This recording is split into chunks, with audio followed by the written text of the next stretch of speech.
They said he was finished. They said he was too old. At 40, Cristiano Ronaldo had no place in Portugal's squad. ESPN called him a passenger, a burden, a man clinging to past glory. But in just 2 matches, Ronaldo didn't just silence the critics, he exposed them. He reminded the world why his name will echo through football history forever. This is how a 40-year-old Cristiano Ronaldo ended the Ballon d'Or debate and proved the world wrong once again. Listen to the narrative ESPN pushed. According to them, the Nations League wasn't about Ronaldo at all. It was about Yamal and Dembélé. If Yamal won the trophy, he should win the Ballon d'Or. If Dembélé won, then he should. That was the script. A new golden boy must rise. The old guard must fade. Ronaldo, 5-time Ballon d'Or winner, top scorer in football history, was written out of the story before a ball was even kicked. But football has a way of punishing arrogance. In the semi-final, Portugal faced Germany. History was against them. Germany hadn't lost to Portugal in 25 years. Think about that. An entire generation of Portuguese players had come and gone without beating Germany.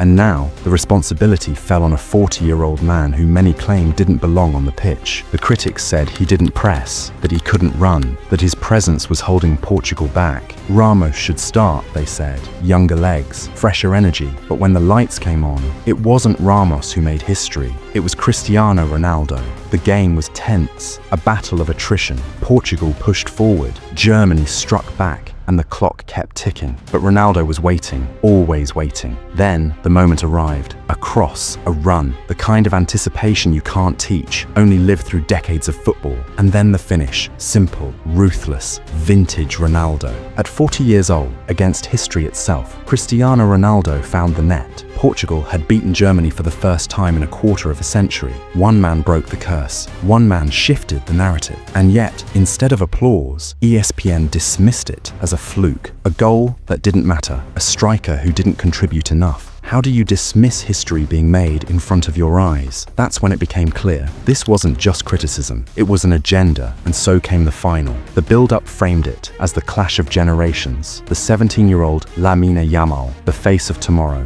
against Cristiano Ronaldo, the man from yesterday. The media painted it as the changing of the guard. But football isn't a movie you can script. Football belongs to those who seize the moment. The stadium was electric. Spanish fans chanting Yamal's name. Portuguese fans clinging to belief in their captain one last time. The cameras zoomed in on Ronaldo's face during the anthem, eyes cold, jaw set. For him, this was never about silencing doubters. It was about legacy. Spain struck first. Zubimendi in the 21st minute. The new wave was rising. 5 minutes later, Nuno Mendes equalized. Hope flickered, but Oyarzabal restored Spain's lead. At that point, Spain were in control, dictating possession, suffocating Portugal. The whispers began. Ronaldo's done. And then came the moment. The 61st minute. A flash of movement inside the box. A defender caught ball watching. Ronaldo, not. The cross came in, and before anyone could react, the ball was in the net. Goal. Portugal level again. The celebration said it all. He didn't sprint to the corner flag like the 20-year-old Ronaldo once did. He stood there, arms stretched wide, soaking it in. A statement, not just to Spain, not just to the fans, but to every pundit who wrote him off. At 40 years old,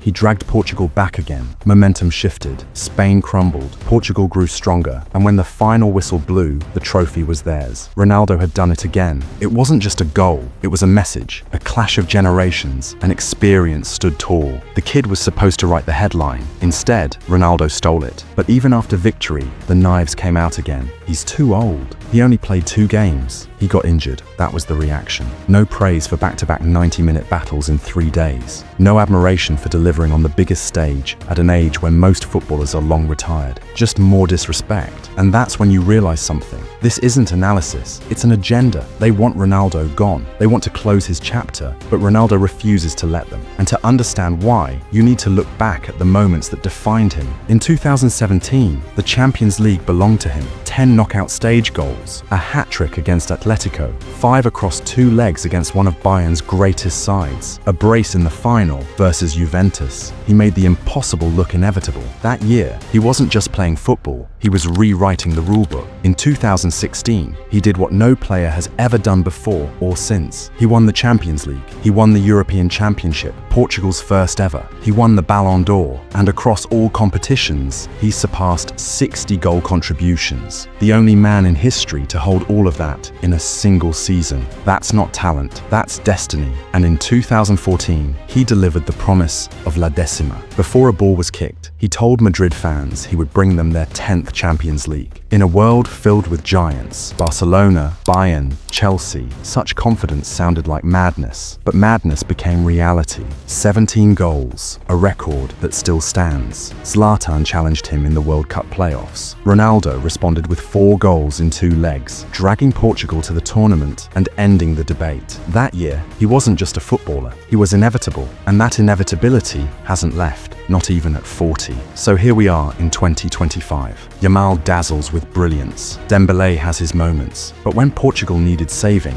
it wasn't the new names that rose to the occasion. It was Ronaldo. When the Ballon d'Or discussion seemed to leave him behind, he forced his way back into it. Because how can you hand the crown to a teenager when the 40-year-old king is still defending his throne? Cristiano Ronaldo has always been more than goals, more than trophies. He is the story of defiance, of a boy from Madeira who had nothing, who grew into a man the media tried to bury countless times, yet who rose again and again. At 40, he is still writing chapters that silence the critics, chapters that end debates. ESPN tried to erase him, but Ronaldo reminded the world, legends don't retire, they live forever.